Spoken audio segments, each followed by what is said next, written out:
From VOA Learning English, this is the Economics Report in Special English.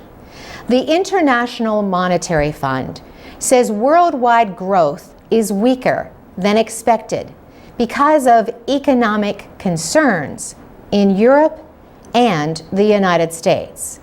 But there is some positive news. The number of cars being made is on the rise.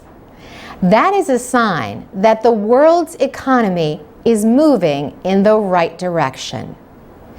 Measuring economic progress, especially for groups like the middle class, is not easy. But a little-known economic indicator is beginning to gain acceptance.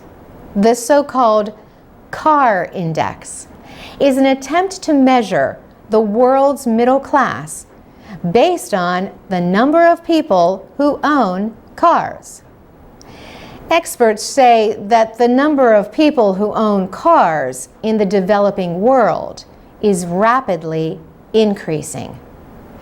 That is because there are about 70 countries with a population of about 3 billion people who are quickly approaching an important income level: $4,000 per person. Experts say when that level is reached, a country's middle class increases very quickly. This rise in average income means greater demand for goods that are considered non-essential. And many of these goods are produced in Japan, Germany, and the United States.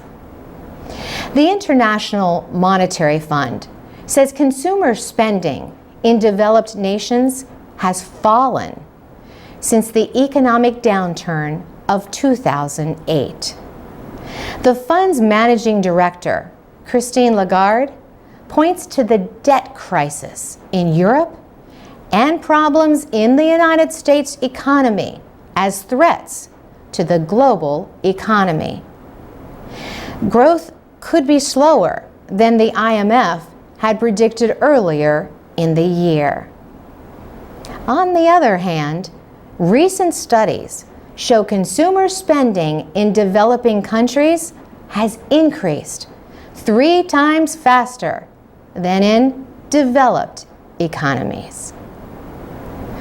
For VOA Learning English, I'm Carolyn Presutti.